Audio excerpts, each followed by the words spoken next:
Good morning, Olive Branch. Happy Sunday. Welcome to our online service here today. We want to welcome also any first-time viewers who are watching. Just say hello. Go to our website, our Instagram, or our Facebook to connect with us deeper. One of the things we are about, though, is having a transforming influence on our world because we've been transformed by Jesus. And so that's sort of what we do here at the church.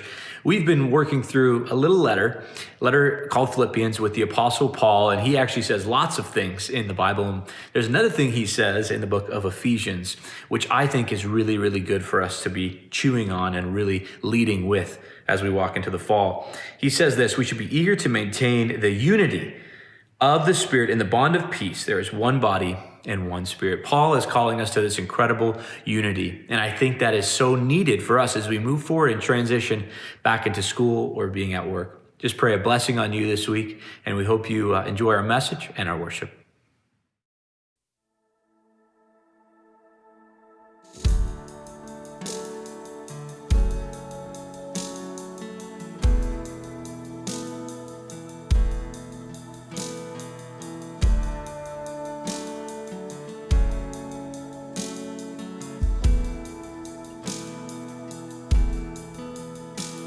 Give life, you are love, you bring light to the darkness, you give hope, you restore every heart that is broken. Great are you, Lord. It's your breath in our lungs, so we pour out our praise, pour out our praise. It's your breath in our lungs, so we pour out our praise to you only.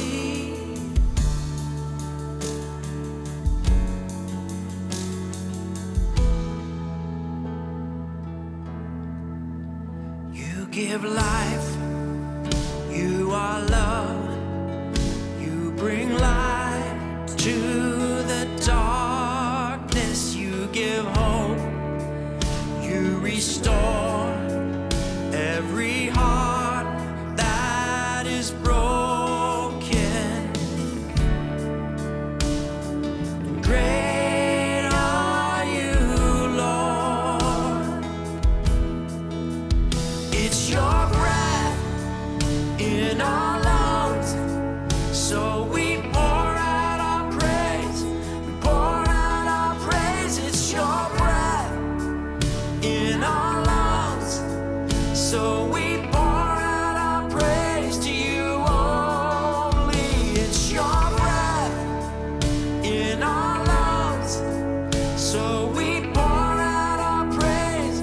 We pour out our praise. It's your breath in our lungs, so we pour out our praise to you only.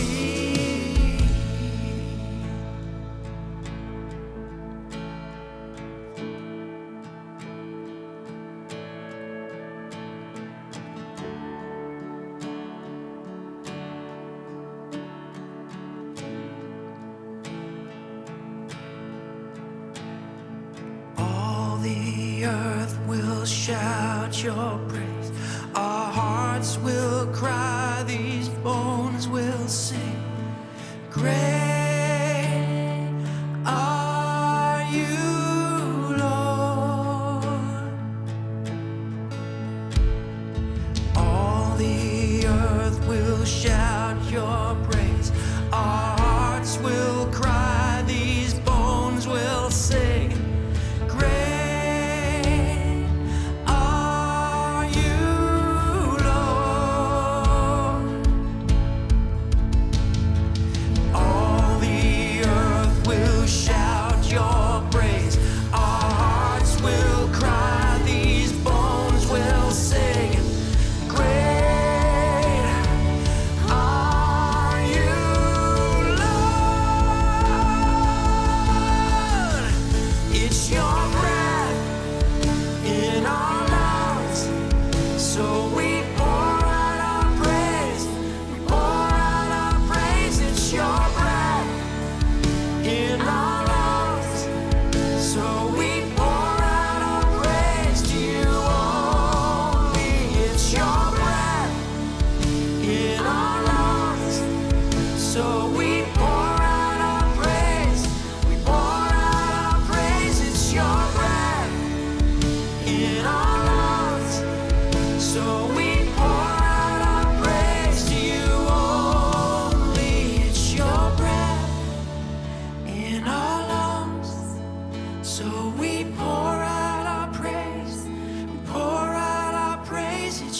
breath in our lungs, so we pour out our praise to you only.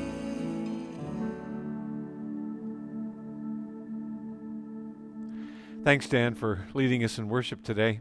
And it's always good. I love our worship team. I love the worship, the way they've recorded it and so on. I'm sure you do too, even though you don't get a chance to say anything about it. I brought something I wanted to show you today. I've had this actually for a while, and it's a searchlight. But the interesting thing about this is it's made from the landing light of an airplane. So if you've ever seen a plane coming in and you've seen like this beam shining out in front of it, that's what this is. Now, this thing, you plug it into actually, a car cigarette lighter or into a boat cigarette lighter, and I'm telling you, it'll light things up for almost a kilometer in terms of the distance on that.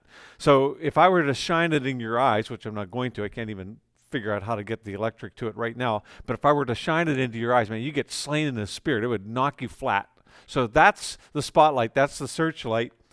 I also have here a match. Most of you are familiar with these. You probably use one at some time or another, maybe for a campfire this summer. Not much light here. If I could actually keep it going, you could probably see that from, I don't know, maybe about half a kilometer. You'd be able to see it, especially if it was dark.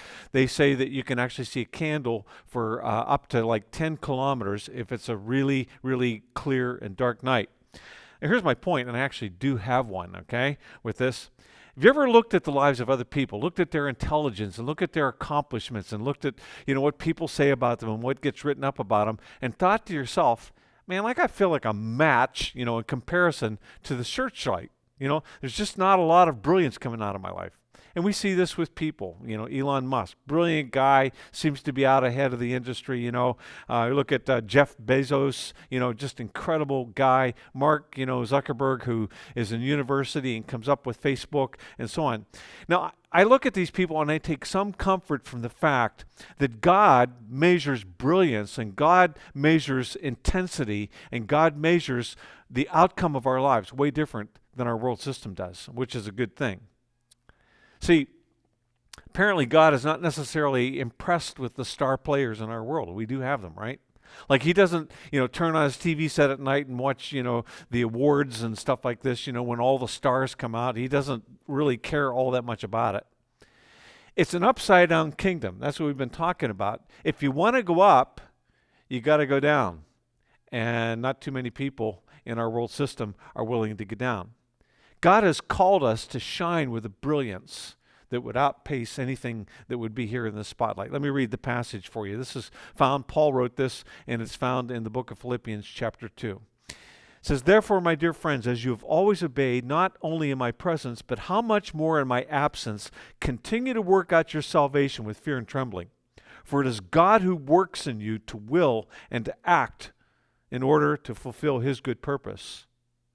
Do everything without grumbling or arguing, so that you may become blameless and pure, children of God without fault in a warped and crooked generation. And then you will shine among them like stars in the sky as you hold firmly to the word of life. And I will be able to boast on the day of Christ that I did not run or labor in vain. But even if I am poured out like a drink offering on the sacrifice and service coming from your faith, I'm glad and rejoice with all of you. So you too should be glad and rejoice with me." I think it's pretty clear for all of us that we are at a critical juncture of history. This COVID-19 thing that has happened started back in March, at least in Canada, and then was going on way before that in other countries of the world, brought the world to a total stop and is still affecting people, killed, over 1 million people and is still going on. This has changed everything. This is a game changer. And I feel that in this dark time of history, I feel that you and I have a chance to shine, to make a difference. Our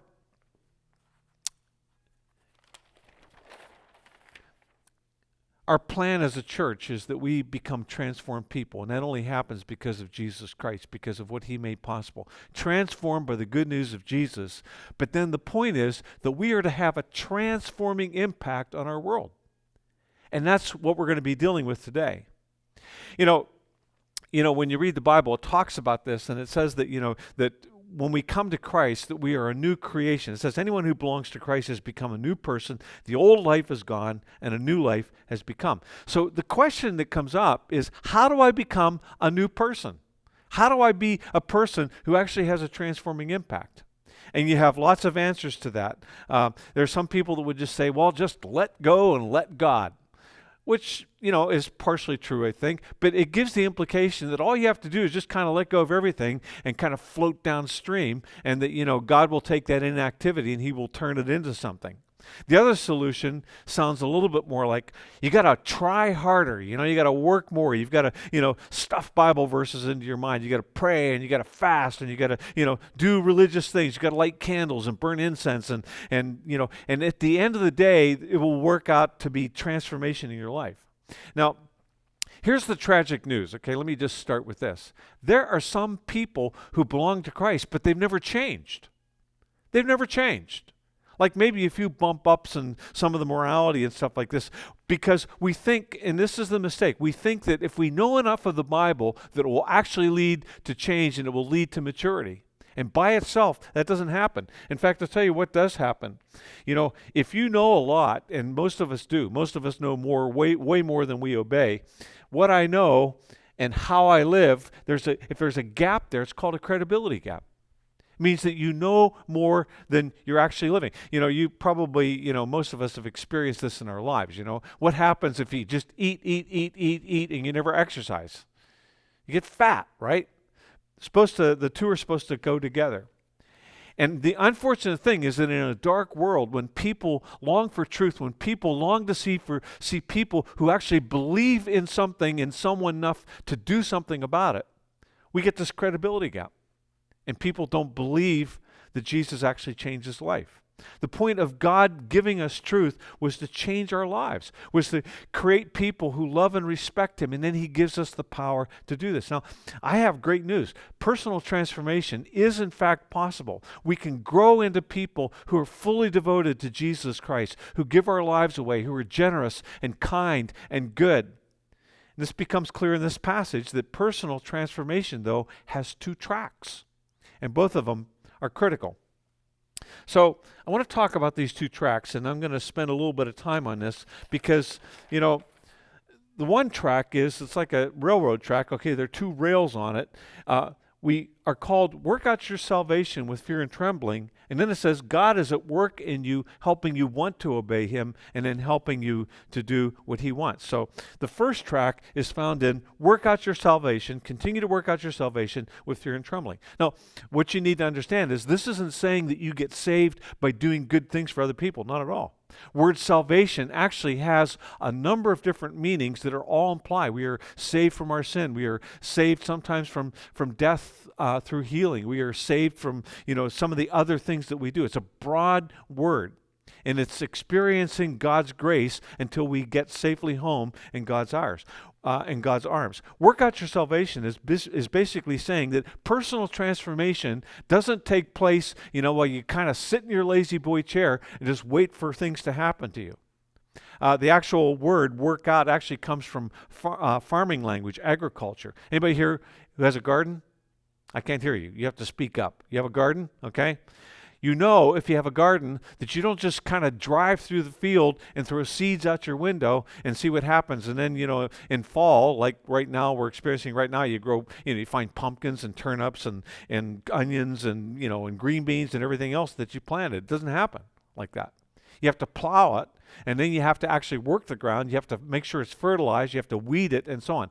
That's what it's talking about. It's just, you've got the seed, you've got the ingredients there, you've got you've got sunshine and rain and everything else, but you have to work the ingredients into your life.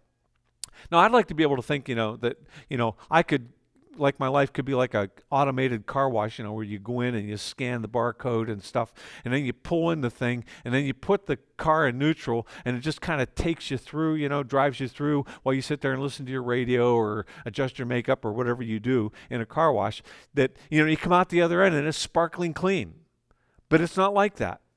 If I needed a bad habit removed, all I have to do is go to a church service and get knocked flat, and get zapped, unconscious, while God does all the work in me and then brings me out of the anesthetic and I'm ready to go. Truth is that you and I have to work the garden. You and I have to work in our lives. Work out your salvation, it says. Now, don't get nervous here. We're going to talk about God's part in this in just a minute. But what it's saying is you have to cooperate with God. And it means believing what he says about sin, that sin is not just this amusement park that you go to and have fun, that it kills you, that it's like cancer. There are times when you have to have the power within to say no to the stuff that will destroy you and say yes to the stuff that will help you to grow. We need people around us who can hold us accountable, which is why we encourage people to get involved in a ministry team or get involved in a life group or something like that, because there are people who can build into your life, who can help you to grow to be the person that you want to be. And what it really boils down to is our choices. Choice is a powerful thing, but it works against you too. You can make good choices, choices to actually grow, choices to build into your life, or you can make bad choices that are going to take you way downstream to where you don't want to be. This passage says that we are to work out our salvation and live out our faith with fear and trembling. Now, what's this about? What's it actually talking about? Is it just basically being scared of God, that if you don't do what he says, he's gonna zap you, nuke you on the spot, and turn you into a little, quivering pile of jelly? No, it's not talking about God as an abusive father. I think the first thing that it means is that we have a good and healthy respect for God. That when he tells you to pay attention to stuff, when he tells you that, this is stuff that's going to hurt you, that we actually believe what he's saying. And we don't just go ahead and do it anyways, thinking, oh, well, he'll forgive me when I'm done. That sin is not an amusement park. Sin is actually cancer that will eat you alive. Something else. See, over the years I've learned, and I've experienced it both ways, that you can listen to God and you can grow. You can show respect for what he has to say, or you can learn the hard and embarrassing way. And I've done both. And God says, I'd like to spare you from going through the hard, embarrassing way. So if you'll listen to me, I can keep you away from that.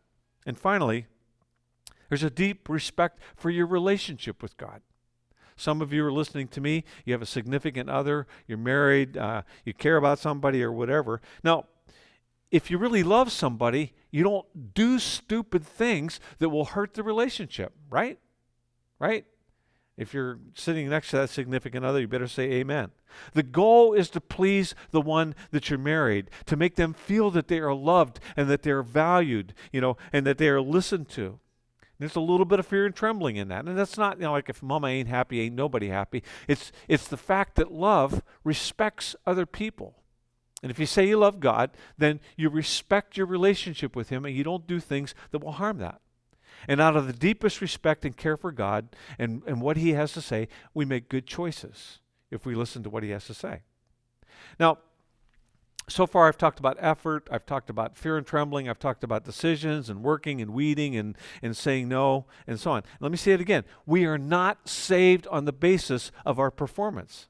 But like anything else in life, you see, living with integrity and with honor and making a difference is not going to just happen in life.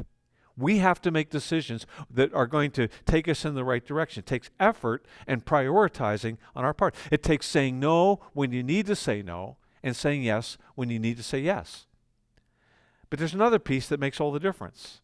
And this piece is missing in every other religion that I'm aware of. And if you know of a religion that's different, tell me. But it's basically the power of God, where he actually gets involved in our lives and he helps us. Notice what it says here in this passage. Continue to work out your salvation with fear and trembling. And listen to this.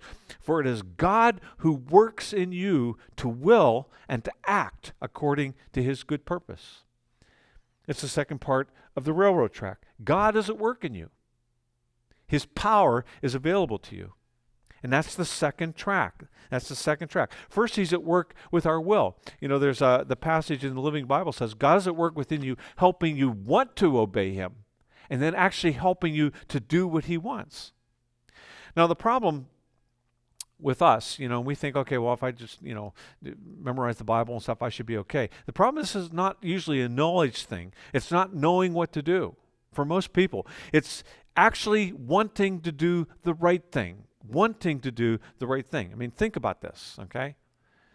We're called to humble ourselves. What we're doing right now is this, you got to go down if you want to go up. How many of you have ever said, yeah, I felt like humbling myself today and going, and asking for forgiveness from the person I hurt?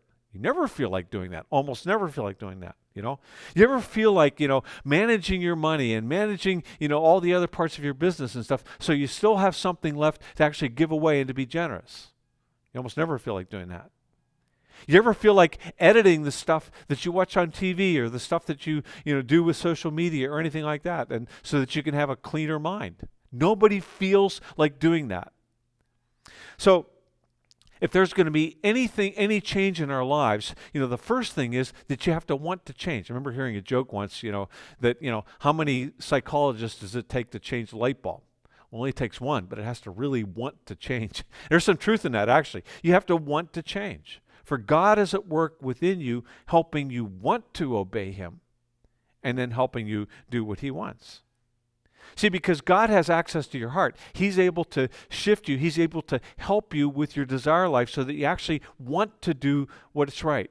He shows us where we're just being dumb and stubborn, and calls us back. Sometimes He actually convicts us of our sin, and we feel bad about it. Some of you you've said you come into our gathering, which we're no longer able to do, but you've said, it felt like you were speaking right to me. Well, that's not me, okay? That's the Spirit of God. He works in us to identify things where He wants to change. Now, is that enough? No. There's a lot of people in our world that want to change but never do it. Years ago, Lori was working in radiation therapy. We were down in Lexington, Kentucky at the time, and so she's working at the University of Kentucky Medical Center. So all kinds of people coming through. And, she met people who, because of radical surgery, usually because related to smoking, throat cancer and stuff like this, had actually had a trach put in. I don't know if you know what that means, but it's like a hole that they cut in a person's tracheal tube and so on, so that they can actually breathe.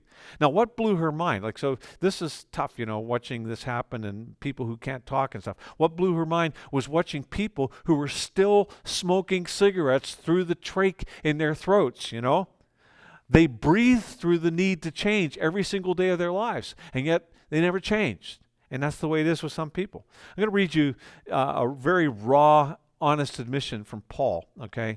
And this is the same guy who's writing this thing about God is at work within you, helping you want to obey Him. Listen to what he says. He says this in Romans chapter 7. He says, I do not understand what I do. Now, does anybody can relate to that? I do not understand what I do. For what I want to do, I do not do. But what I hate, I do. For I have the desire to do what is good, but I cannot carry it out. So this is, I want to change, but I don't have the power to do it. Now, unless, you're way better than Paul, this is your truth too. And you just need to own it. God is not asking you to do something. God is not asking you to quit something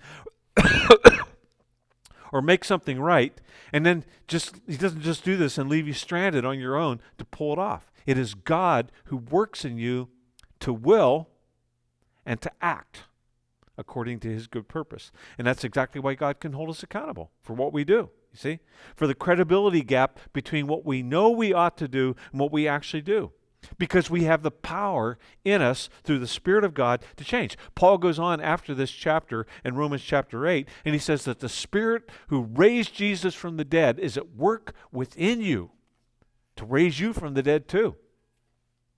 Now, there are two things that you and I need to understand about the Spirit's power. First of all, the power is to help us according to His good purpose. This is so important to understand because God will not, give you power so that you can become the person you've always thought you wanted to be, who's rich and powerful and famous and everything like that. God will give you the power to become the person that He has called you to be and go in the direction that He wants you to go. Now, the imagery through the Bible that's used for Spirit of God. Okay, so He's called us to shine like stars, work, and God works in us. But the imagery that's used in the Bible is spirit for the Spirit of God is the wind of God or the breath of God. Pneuma, pneumatic means breath, means air, and so on. So the rudder is set where He wants you to go. You set your sail, out so that you can catch his power, and then he will take you where he wants you to go. What you have to do is kind of hang on to the sail and so on. Now, to be clear, God needs access to all the areas of our lives. You see, how can he fill an area of your life with his power if he doesn't have access to it, if he can't actually get to it?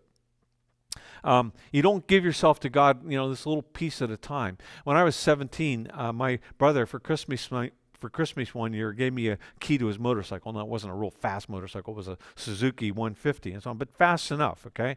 So I was thinking this is really cool. So I went and talked to my friends about it. My brother gave me a key to his motorcycle, And I was a little bit surprised when one of my friends laughed. He says, "What's he going to give you next year, the handlebars?"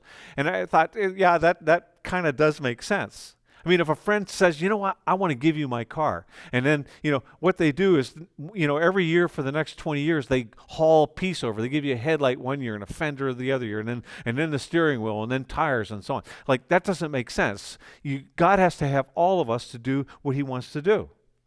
The second thing, and this is so important to understand, God gives us power along the way. You've got to get in your boat, you've got to set the sail, and then the power catches the sail and moves it forward. Anybody remember the story of the people of Israel when they crossed the Jordan to actually take over the land that God had promised them? Remember when the water actually stopped flowing, because it was at flood stage, it was deep, and it was fast, the current was fast. You know when it stopped? It stopped when they stepped into the water.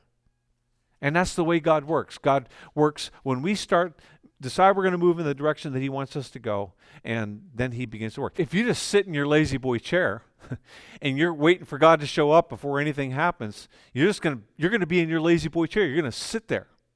You have to spread the sail. You have to let God work and take you forward in his power. Now, I want you to think about our culture for a minute. Do we have any stars in our culture? Of course we do. We got Wayne Gretzky, great, hockey star from Canada and so on. There are movie stars, there are star athletes, there are star performers, there are rock stars and reality TV stars, which from what I understand are the most difficult to get along with. I mean, the list goes on and on. So how do you become a star in 21st century Canada or US or North America? Well, you got to work hard. You got to climb up. You got to keep going up, right? If you're going to be a star, you got to be better than the rest. If you want to be a star, you got to be aggressive. Like, you got to knock other people off the mountain. You got to be smarter than other people. That's the formula for being a star in our world. So the question is, can you be a star in God's system based on advice from darkness? See, the tragedy is that you can be a big star here. Everybody can know your name and write down the things that you say, and talk about you. But if you're not a star when it comes to the stuff that really matters, so what? Like, what's the big deal? And I'll tell you what that is. I'll tell you what that's about. That's about being a star in comparison to everybody else. You think of Wayne Gretzky. Why is he a star? Well, because he shoots more goals. He's a better hockey player than a lot of other people. So it's always in comparison to somebody else. But what Paul says here in this passage about the real stars, first of all, they're created by God. And secondly, they're seen best not in comparison to other stars, not in comparison to other people who love God, but in contrast to the darkness of the night sky. And that's where he says, you live in a crooked and depraved generation. And God has called you to shine like stars. Listen to what he says. He says, go out into the world uncorrupted, a breath of fresh air in this squalid and polluted society. Provide people with a glimpse of good living and of the living God. And you think to yourself, what? Sounds kind of harsh. I kind of like our world. I don't see it as being, polluted and squalid, So, sit down, and go through social media. Sit down for a night of Netflix and network TV and so on and see what you see. Just kind of go by the magazine rack, at Loblaws or wherever you happen to be shopping, Walmart or whatever. Do you see mostly stuff that's like good and wholesome? Do you see anything in there that has to do with, respect for God or kindness to others? Not from what I'm seeing. Not a whole lot, I see greed, I see some good, but I see lust, I see pride and hate and ego and lots of other stuff. But it's not much that I would want to build my life on. And even the ads, I wouldn't want people talking about me like that, and, when I'm in my obituary, that I had white teeth and fluffy hair and a great body or whatever. Like, so what? when you live for something that matters, then people have something to talk about when you die. Let me ask you another question. How many of you pretty much trust everybody you meet? You just, go around, like you trust them. For crying out loud, we're wearing masks because we don't trust people. The thought is, and we've been told, people have cooties and you could breathe them in and die or kill somebody else off. We live in a broken and crooked and depraved world. And we've been called to shine like stars. For some people, it just creates fear. And a lot of people are scared to death in our world. They're scared to go outside. What God calls us to is way different, though. He says, I want you to shine. I want you to tell the truth. I want you to do an honest day's work for what you get paid. I want you to stay sexually pure. I want you to keep your promises. I don't want you to look at other people's stuff and look at their wives and their husbands and their kids and wish that you could have it and wish that you could kill them off so you could get it. He said, I want you to be humble. I want you to keep peace. I want you to not talk about other people's faults and problems behind their back. I want you to love and honor others, and I want you to love and honor God. That's what we're called to. And when we live that way, we shine like stars. In comparison to the way we want things to be and the way that God made things to be, we live in a twisted world. There's not one person I would ever meet who say, this world is fine. Like, I just think it's really cool, that we're just burning down through the environment and we're burning down through other people's lives, and we're doing the stuff that we're doing to kill each other. It's not getting better. So how do you live in a world like this? Well, this passage says, in terms of speaking about living a star, it says do everything. In other words, live your life every day without complaining or arguing. The word that's used here for complaining is the word gonguzman. So you just think about that, somebody who's gonguzman. That sounds like what's going on when people are grumbling and complaining. Same as the word whine, kind of a poetic sound to it, whine, whine. These people, you hear this, whine of people who are dissatisfied and angry and stuff like this. Now, the logical question I would ask is, why would we stop complaining and arguing? That's what Christian people do the best, They love to complain. They love to argue. I've led churches for, a long time, okay? And here's what's true. The longer a person has been following Jesus without changing into a more loving person, the more they whine and complain and argue. Write that down someplace because it's true. You see, the Spirit is the one here who helps us bear fruit. The fruit of the Spirit isn't whining and complaining and arguing, about other people. Fruit of the Spirit is love, joy, peace, patience, gentleness, kindness, goodness, faithfulness, and self-control. Way different. And that's why Paul can say, stop arguing and complaining. Live with unity with other people. When we do the same thing that Paul is talking about here, the story of the Israelites is that they whined and complained and just, resisted God. They were stubborn and resisted God until he finally, had to start with a new generation. And when we do the same thing, when we spend our lives whining and complaining and grumbling and murmuring and so on about church and about leaders and about the music and stuff like this, we lose the battle with darkness and we become part of it. And when we sabotage the unity and the love and the humility that God calls us to and showed us when he showed up here with Jesus, and we attack other Christians instead of, because we need to be right, and that's mainly what it is. It's about our pride, which actually took down everything else. That was what Adam and Eve struggled with. We are called to pursue unity. We're called to live in unity. We're called to be good news wherever we go. And you are going to complain and whine and stuff like this. You're not good news. Nobody wants to be around you, not even God. And I'll tell you exactly why Paul singled this out. This is the area where people who say they love God and say they love Jesus, this is where they get stuck and they justify some of these awful attitudes that they actually get into. And they're stuck there. They're blind to it. They don't see it. That's what Jesus had to call the Pharisees out on, because that's where they were stuck.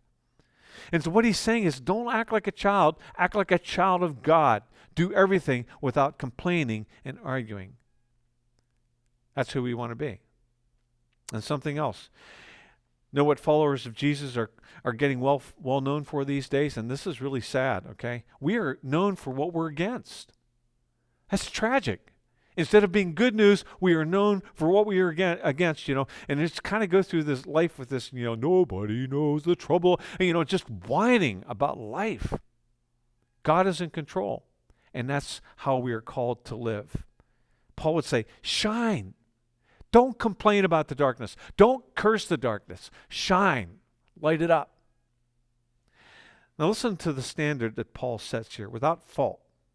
You've already seen this, okay? This is a 750,000 candle power, okay, spotlight. Now, I want you to ask you a question. If I were to spray this lens with black spray paint, how much of the light would get out? Not much, okay? Don't worry, I'm not going to do it because I like the spotlight. But, it'll get really hot. It would get really hot, but there wouldn't be any light, which describes sometimes how we live. We generate a lot of heat and not much light.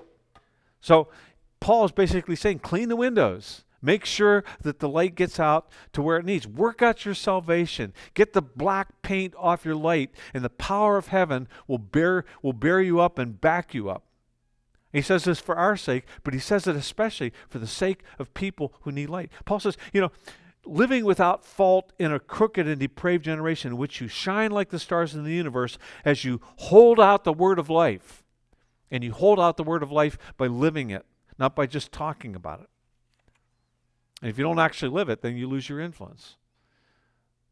We just recently moved out of the neighborhood where we lived for 28 years. And there are some moments, honestly, that I'm not proud of, okay? Like there was the time when I cut a limb off of our tree and pruned the limb, and I dragged it out into the wooded area, which is near our house. And our neighbor, whom we knew for 28 years, and good friends of ours, he came out on his front porch and he pointed at the sign that says $1,000 fine for dumping stuff there. So I went back in the woods and I got my branch out of there and so on. But it was appropriately humbled. You have to live with humility. There was the time when our son Brian was Thanksgiving, and he went out riding his bike and he got distracted and ran into the back of a parked car. So I went out to find the other half of his tooth and look at the damage that had been done, and there's a little dent and scratch on the car. Unfortunately, it was a brand new Nissan Pathfinder, so my honesty cost me $350. But then you have to ask yourself the question, so what if I wasn't honest? What's the price tag for me on being honest about stuff, about living like that?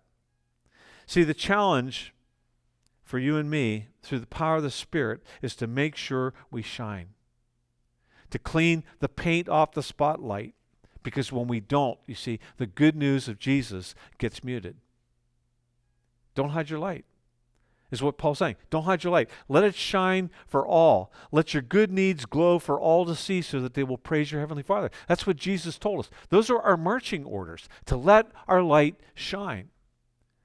Now, sometimes people who follow Jesus try to be a little bit clever about this, so they cover up the light all week, because somebody might hold them accountable, or because, it's not shining that well, or because they're embarrassed about Jesus or whatever. And then they come out in church, and stand and worship, and burn holes in the carpet with their light. And then they cover it up again and go back out. That's not what we're called to do.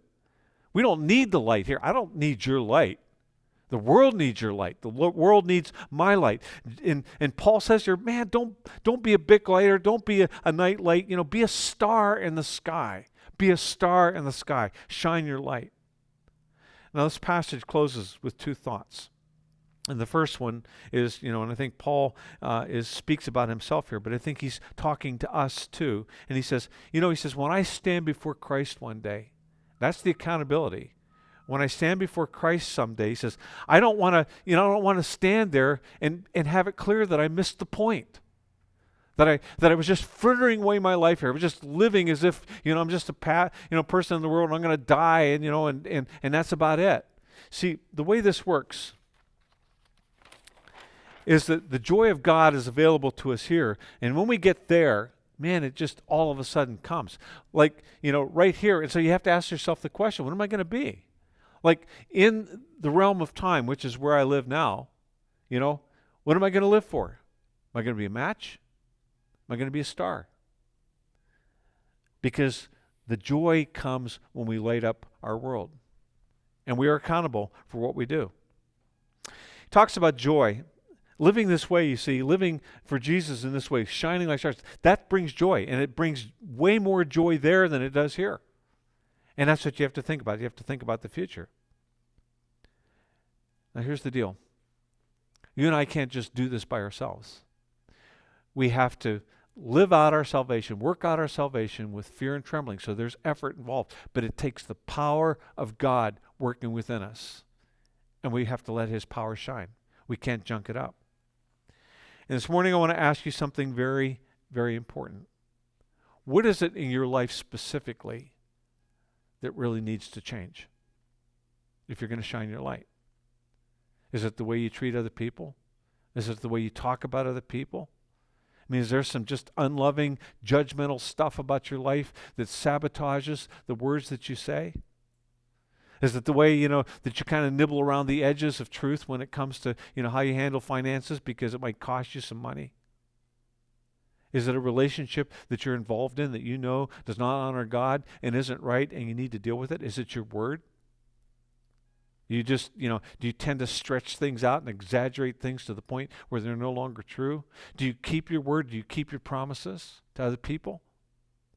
Is it maybe some specific area that Paul mentions here? If you become a judgmental, critical, whining, arguing person, or instead of bringing honor to Christ by the way that you live out your life, it actually, kind of embarrasses him.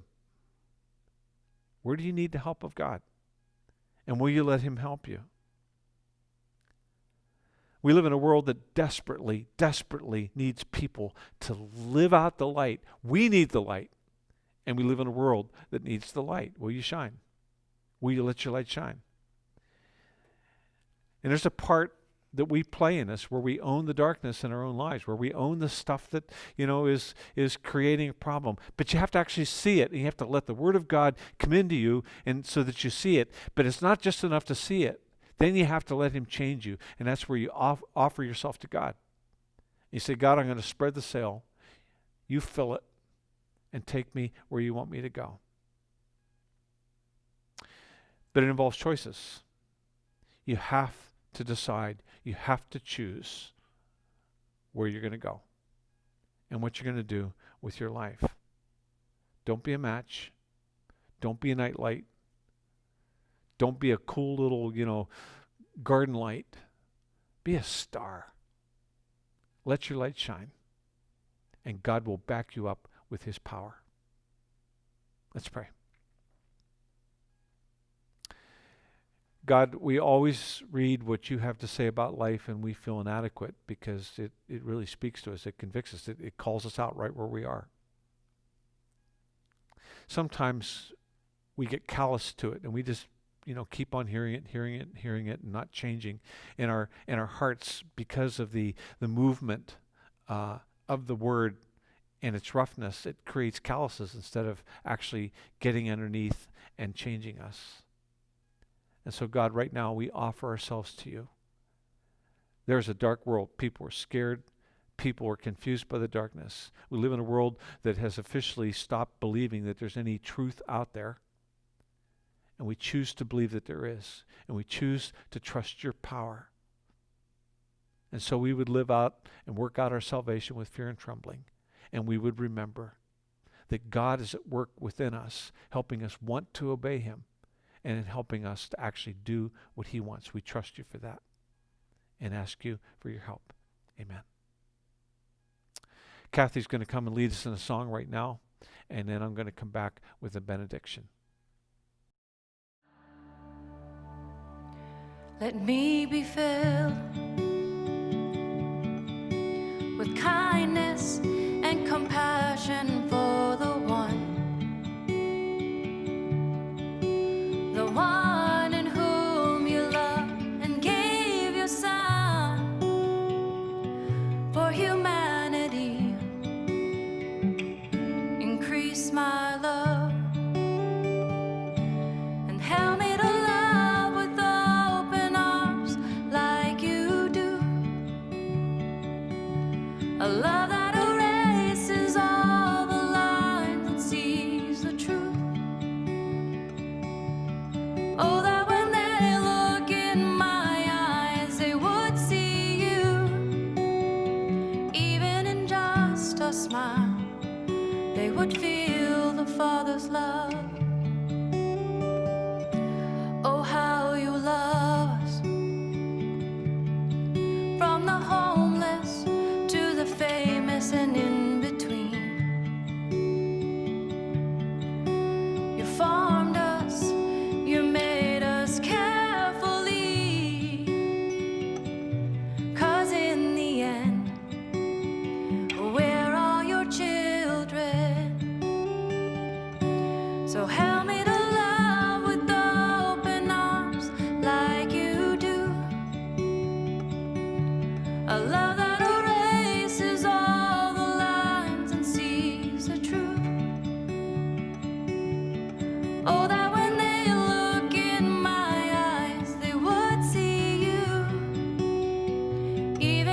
that you're wonderful and such a good Father.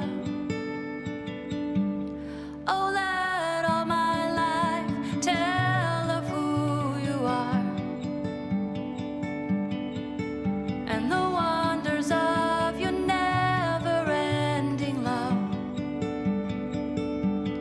Oh, let all my life tell of who you are,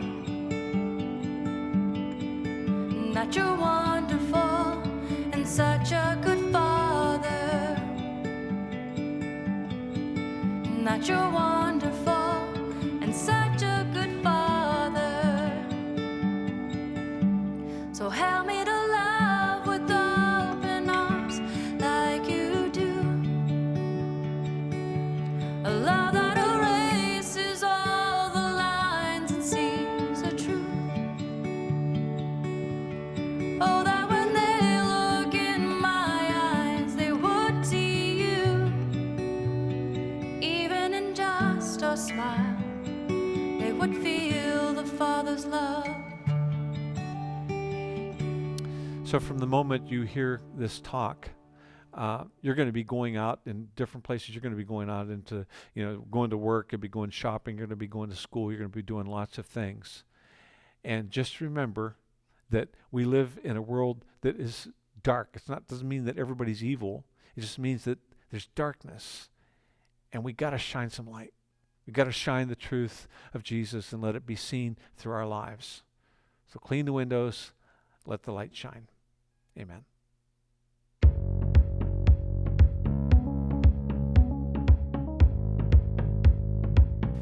Hello, church family. I'm Kelly, and I'm the coordinator of our Branch Out ministry, and our mission is to help those in distress and show the love of Jesus outside the four walls of our building. Really, the three components of what we do is provide assistance to those in our community and to partner with community organizations that are helping to serve the least of these. But we also have another aspect of our ministry, which is community and congregational initiatives. So that might be initiated by our staff members to do community outreach, but it can also be initiated by you. We are here to back you up in your ministry and in you being the hands and feet of Jesus. And have I got a story for you? So this summer, I received an email from one of our members, and she found out that her cleaning lady had just brought her children over from her home country. And she also found out this summer that her young teenage daughter actually is pregnant and due at the beginning of October. She had already partnered with her mom and some other family members to figure out how they could provide assistance to this family in need. Her email was asking Branch Out what we could do to support them. And guess what? Because of your donations to our church, we were able to use some of that money to buy some essential items that on a list that they put together. As well, we asked our Kids Branch families if they had any donation items that they could do. One woman sourced a stroller and a car seat. Another family gave a couple $100 so that the family could continue to buy some essential items. And another family gave diapers and wipes. These are awesome contributions that you have made and generously given so that we could do our work to love those that are outside the four walls of our church. As well, your donations are going to help support our refugee family, who we just found out is coming on Tuesday, September 22nd. And we will be able to love and support them throughout this year, and more details will be coming of how you could engage in that process. Thank you so much for giving and tithing to our church so that we could be a blessing to those around us. Have a great week.